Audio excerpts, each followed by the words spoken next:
everyone, this is Priyadarshini and welcome to Dorawai family. So we are going to derive Clausius-Clapeyron equation. ये कहाँ से आया पता है? ये ना थर्मोडायनेमिक्स से आया है और इसका जो एप्लीकेशन यहाँ पे है फेज इक्विलिब्रियम है। इसका और एक भी एप्लीकेशन है, अगर आपको याद होगा सॉल्यूशन चैप्टर, वहाँ पे हम लोग पढ़ते हैं कोलिगेटिव प्रॉपर्टीज़ के बारे में, जैसे कि हो गया depression in freezing point, elevation in boiling point, वहाँ पे भी यूज़ होता है। तो ये जो इक्वेशन है ये हमें बताता है फेज ट्रांजिशन के बारे में। Okay, phase transitions. Phase transitions क्या है आपको पता है ना, 3 फेजेस होते हैं, solid, liquid and gases phase. अगर उन फेजेस के बीच में कुछ इंटर कन्वर्जन हो रहा है तो उसको कहा जाता है फेज ट्रांजिशंस, और वहाँ पे ही ये इक्वेशन काम आता है। जैसे कि सॉलिड टू लिक्विड अगर कन्वर्ट हो रहा है फेज, तो उसको हम कहते हैं लिक्विफिकेशन प्रोसेस। वैसे लिक्विड टू सॉलिड अगर कन्वर्ट हो रहा है तो उस प्रोसेस को कहा जाता है फ्यूजन प्रोसेस। ओके, वैसे ही अगर आपके पास कुछ लिक्विड वाटर है, उसको आपको कन्वर्ट करना होता है वाटर वेपर में, तो उस प्रोसेस को कहा जाता है vaporisation process. Okay, gas to liquid अगर कन्वर्ट हो रहा है तो उसको कहा जाता है कंडेंसेशन प्रोसेस, राइट।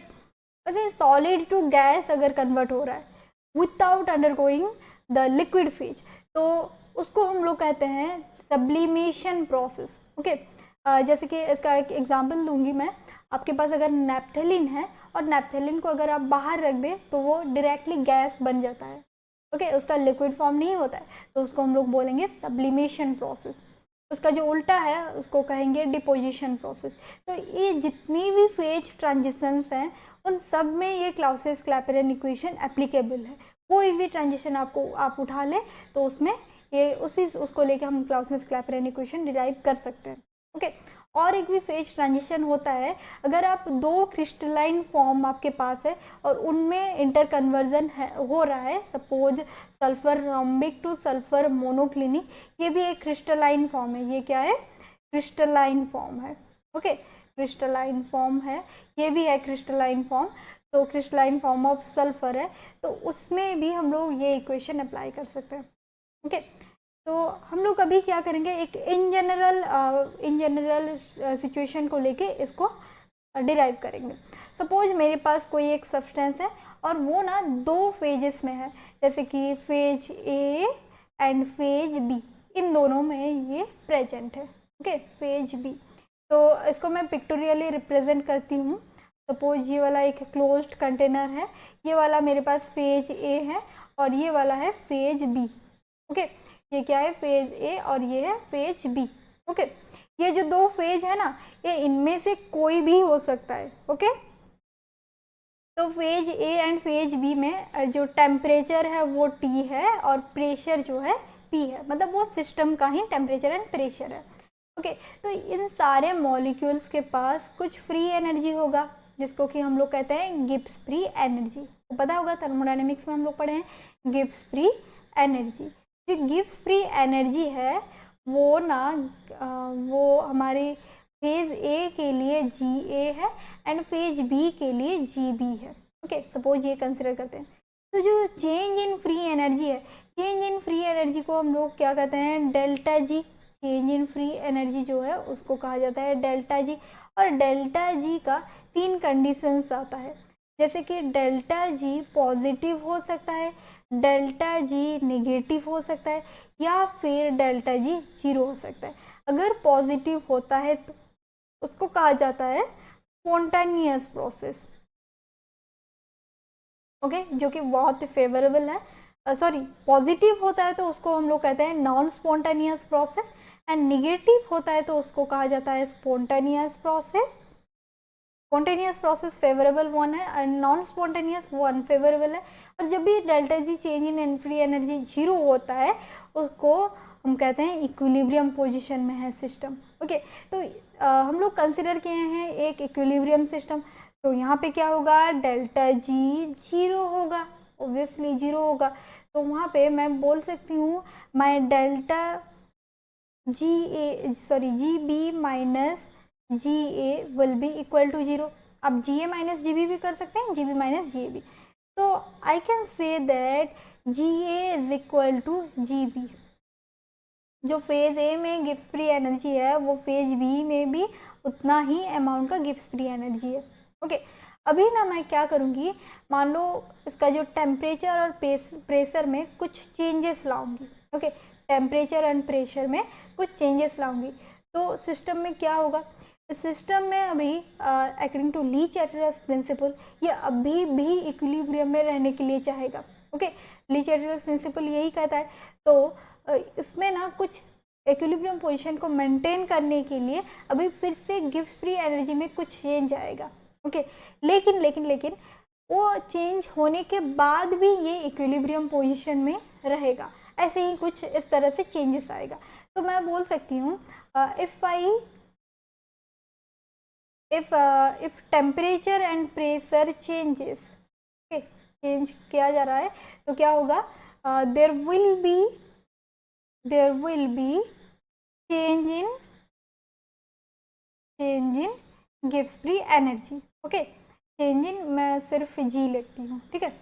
तो जो फेज ए का चेंज होगा, change in free energy, change in गिव्स free energy of phase A.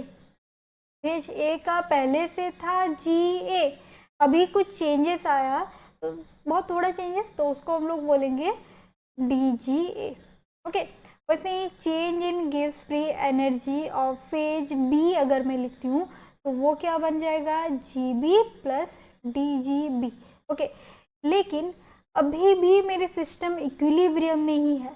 तो इक्विलिब्रियम में है मतलब क्या होगा, फेज ए का जितना भी फ्री एनर्जी है एंड फेज बी का उतना ही होगा। तो I can right the system is in still equilibrium, the system it's still in equilibrium। okay, still in equilibrium। तो क्या होगा, G A plus d G A equal to G B plus d G B, and we know that G A equal to G B. आपको पता है G A equal to G B, ये पहले से हम लोग कंसिडर किए हैं, ठीक है। तो G A and G B cancel out हो गए, मेरे पास अभी है क्या, d G A equal to d G B, right. और आपको अगर याद है मैक्सवेल रिलेशन जो कि थर्मोडायनेमिक्स में हम लोग पढ़ते हैं, वो क्या कहता है, जो change in free energy d G है उसका फॉर्मूला होता है V d P minus S D T. Okay, ये क्या है, फ्रॉम थर्मोडायनेमिक्स। ओके, यही होता है।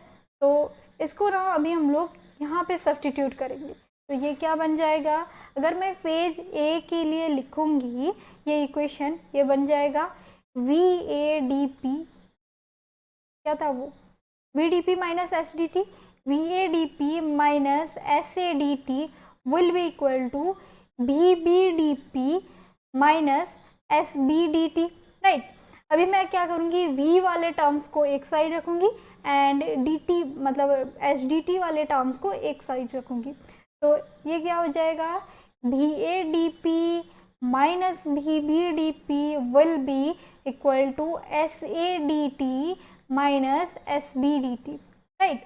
अभी मैं क्या करूँगी, डी पी को कॉमन ले लेती हूँ, V A minus V B will be equal to, यहाँ पे डी टी को कॉमन ले लेती हूँ, S A minus S B. Okay, then I will calculate D P by D T. Okay, तो ये जो V A by V A minus B B ये उधर चला जाएगा, मतलब S A minus S B will be divided by B A minus B B. अभी हमको क्या करना है, जब भी हम लोग कुछ चेंज का माइनस करते हैं, मतलब बी माइनस ए करते हैं, तो अभी मैं ऐसे लिख सकती हूँ S B minus S A, minus एक तो कॉमन लेके लिख सकती हूँ, बिल्कुल लिख सकती हूँ, बी बी माइनस बी ए। अभी ये जो है ये माइनस माइनस कैंसिल आउट हो जाएगा और मेरे पास क्या बचेगा, मेरे पास बचेगा D P by D T will be delta S by delta भी, इतना बचेगा, डेल्टा एस बाय डेल्टा भी। लेकिन आपको पता है जो डेल्टा एस होता है, चेंज इन एंट्रोपी जो होता है, उसका फॉर्मूला होता है Q बाय टी। Q क्या है, हीट सप्लाइड। जब भी हम लोग जो टेम्परेचर चेंज करने के लिए कुछ हीट सप्लाई किए होंगे ना, उस अमाउंट ऑफ हीट है, और T तो टेम्परेचर आपको पता है। तो I can right my D P by D T will B Q by T into del V. Okay, and this one is known as Clapeyron equation.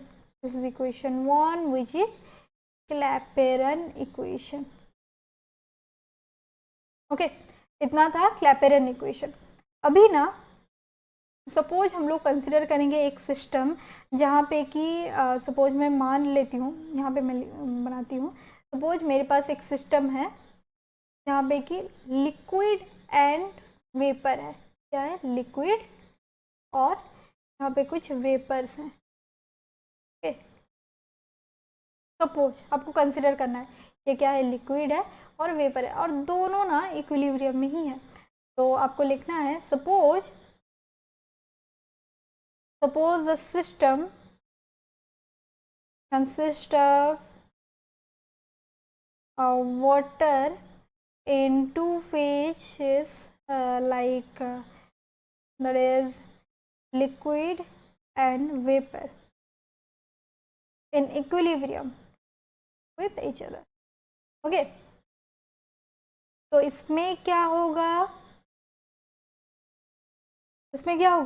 मैं ऐसे लिख सकती हूँ water in liquid is in equilibrium with water in gas और vapour, कुछ भी लिख सकते हैं.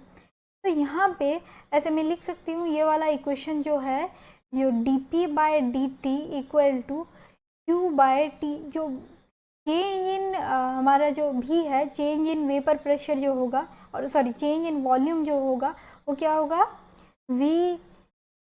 VB माइनस VA होता है. VB minus VA that is जो B क्या है? B हमारा गैसियस स्टेट है. VG minus VL. ओके, यही होगा VG minus VL.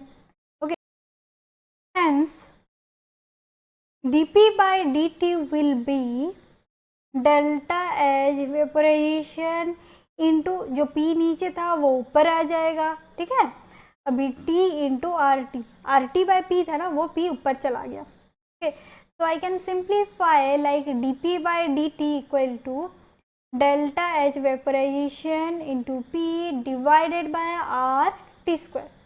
Okay, and make this equation 2, right? अभी ना हम लोग इसके इंटीग्रेटेड फॉर्म को डिराइव करने वाले हैं, और इंटीग्रेटेड फॉर्म को ही कहा जाता है क्लाउसियस-क्लैपेरन इक्वेशन. ओके, तो मैं इंटीग्रेशन करने से पहले जो P टर्म्स है उसको एक साइड रखूंगी और T टर्म्स को एक साइड रखूंगी. ठीक है, तो it will be dP by P will be delta H vaporisation by RT square into dt. Okay, अभी हम लोग इंटीग्रेशन करेंगे बोथ द साइड, तो it will be 1 by P dP will be integration से बाहर चले जाएंगे कौन? जो डेल्टा एच वेपराइजेशन है एंड R है, ये कंस्टेंट टर्म्स है. 1 बाई टी स्क्वायर का हमें इंटीग्रेशन करना है, dt है. तो 1 बाई P का होता है ln P. ठीक है, ln P होता है equal to delta H vaporisation by R. 1 by T square का कितना होता है आपको पता है? x to the power n अगर है, इंटीग्रेशन करना है हमें, तो ये क्या बन जाता है? x to the power n plus 1 divided by n plus 1 होता है ना, प्लस c होता है. तो यहाँ पे क्या है? T square 1 by T square, उसको मैं टी टू पावर माइनस 2 लिख सकती हूँ. तो ये बन जाएगा T to power minus 2 plus 1 divided by minus 2 plus 1. तो ये बन गया T to the power minus 1 divided by minus 1. So I can write minus 1 by T. Okay, minus 1 by T लिख सकती हूँ. तो इसका जो इंटीग्रेशन है वो कितना बन गया? माइनस 1 बाई टी प्लस सी लिखेंगे. तो इसको मैं अच्छे से लिख लेती हूँ. ln P इक्वल टू कितना बना? अगर मैं माइनस को बाहर लिख लूँ तो delta H vaporisation by R into 1 by T plus सी, ये वाला है हमारे इक्वेशन. अगर मैं ln को log में कन्वर्ट करूँगी तो मुझे 2.303 मल्टीप्लाई करना पड़ेगा. तो it will be 2.303 log P will be minus delta H vaporization divided by R into 1 by T plus C. अगर मैं 2.303 को अगर इस साइड ले आऊँ तो क्या हो जाएगा, ये log P equal to minus delta H vaporisation 2.303 R into 1/t। देखिए ये C में भी 2.303 डिवाइड होगा, लेकिन C एक कांस्टेंट है, 2.303 डिवाइड होगा तो भी वो फिर से वही कांस्टेंट बन जाता है। C क्या है, हमारे इंटीग्रेशन कांस्टेंट है। ओके, ये क्या है, इंटीग्रेशन कांस्टेंट। ओके, तो यहाँ पे जो ये इक्वेशन है इसको कहा जाता है क्लाउसियस क्लैपेरन इक्वेशन। और ये वाला ना अगर आप देखेंगे, ये y equal to m x plus सी, ये वाला जो इक्वेशन ऑफ स्ट्रेट लाइन है उसको ये फॉलो करता है। ठीक है, अगर मैं इसके ग्राफ बनाऊं तो कुछ इस तरह का बनेगा। अगर मैं y एक्सिस में क्या लूँगी, 1/t को लूँगी। ठीक है, सॉरी x एक्सिस में 1/t को लूँगी और y एक्सिस में log p को लूँगी। तो इसका ग्राफ कैसे बनेगा पता है, यहाँ पे देखिए निगेटिव साइन है तो ये डिक्रीजिंग होगा और उसका स्लोप जो है वो बन जाएगा minus delta H vaporisation by 2.303 R. Okay, और जो y इंटरसेप्ट है वो है c। ओके, तो ये था, लेकिन इसके और एक भी फॉर्म हम पढ़ने वाले हैं। अगर मैं कोई दो टेम्परेचर लूँ और दो प्रेशर लूँ, वहाँ पे क्या होगा। ओके, जो इक्वेशन 2 है हमारे पास, इसको इक्वेशन 3 देते हैं, इसका ना इक्वेशन 3। इक्वेशन 2 जो है हमारे पास, ये वाला इक्वेशन, पर ये वाला इक्वेशन को मैं अगर कोई दो टेम्परेचर एंड दो प्रेशर में इंटीग्रेट करूँ, ओके, तो I have to write integrating equation 2 at two different temperature and pressure. तो क्या बन जाएगा, देखिए अभी हम लोग लिमिट पुट करेंगे P1 and P2 1/p/dp equal to delta H vaporisation by R. अभी यहाँ पे T1 to T2 1/t dt। तो ये वाला इंटीग्रेशन तो आपको पता है क्या होगा, ln p, जो कि P1 टू P2 रहेगा यहाँ पे लिमिट। और जब भी हम लोग डेफिनेट इंटीग्रल करते हैं, लिमिट पुट कर लेते हैं, तो वहाँ पे इंटीग्रेशन कांस्टेंट नहीं रहता है। तो इतना पता है, इंटीग्रेशन कांस्टेंट रहता नहीं है। ओके, इंटीग्रेशन कांस्टेंट अभी उड़ जाएगा। तो ये बन जाएगा ln P2 minus ln P1। इतना तो इंटीग्रेशन आपको आना चाहिए। ओके, ठीक है, ये बन जाएगा 1/t2 minus 1/t2 minus of minus 1/t1। Okay, तो इसको मैं ऐसे लिख सकती हूँ delta H vaporisation by R. अभी ना 1/t1 पॉजिटिव आ गया तो इसको मैं ऐसे लिख सकती हूँ। ठीक है, अभी माइनस कर लेंगे, ये तो जो ln P2 minus ln P1 था उसको मैं लिख सकती हूँ ln P2/P1, क्योंकि जो ln A minus ln B का फॉर्मूला होता है ln A/B। ओके, तो ln P2/P1 बन गया। अभी मेरे पास है क्या, delta H vaporisation by R. जो मैं अगर एलसीएम लेती हूँ T1 T2, ये बन जाएगा T2 माइनस T1। ओके, अगर मैं ln को log में कन्वर्ट करती हूँ, फिर से मेरे पास क्या हो जाएगा, 2.303 आ जाएगा और उसको मैं राइट साइड में लेके r के साथ मल्टीप्लाई कर दूंगी। ठीक है, T2 minus T1 by T1 T2 and this one is our final equation. ये भी एक क्लाउसियस क्लैपेरन इक्वेशन है। जो इंटीग्रेटेड फॉर्म है उसको हम लोग क्लाउसियस क्लैपेरन इक्वेशन कहेंगे। ओके, और अगर आप इसको देख के कुछ याद कर रहे हैं केमिकल काइनेटिक्स से, अरेनियस इक्वेशन का भी ऐसा एक फॉर्म था, याद आ रहा है ना, वहाँ पे K2/K1 था और वहाँ पे एक्टिवेशन एनर्जी था।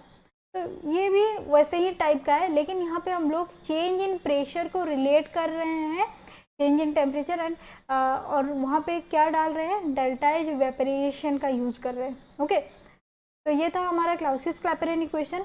नेक्स्ट फिर हम लोग ना ये जो क्लाउसियस क्लैपेरन इक्वेशन का एप्लीकेशन पढ़ने वाले हैं, जो phase solid to gas phase, solid to liquid phase, liquid to gas phase, ऐसे ही जितने भी हम लोग फेज ट्रांजिशन पढ़ रहे थे उसमें हम लोग अप्लाई करेंगे। ये तो इन जनरल हो गया ना, उसको हम लोग अब फिर अप्लाई करेंगे। ओके, तब तक के लिए बाय बाय। अरे एक मिनट, देखिए पसंद आया वीडियो? तो ऐसे ही और इन्फॉर्मेटिव वीडियोस को देखने के लिए आज ही हमारे एप्लीकेशन डोरा भाई को डाउनलोड कीजिए प्ले स्टोर से, जहां हमारे एजुकेटर्स फ्रॉम टॉप इंस्टीट्यूशंस और आईआईटी से आपकी यूनिवर्सिटी के हिसाब से लेके आए हैं क्यूरेटेड वीडियो लेक्चर्स और वाइड वैरायटी ऑफ नोट्स बिल्कुल फ्री ऑफ कॉस्ट। तो देरी किस बात की, आज ही हमारे और आपके डोरा भाई को डाउनलोड कीजिए प्ले स्टोर से और एग्जाम में फोड़ दीजिए।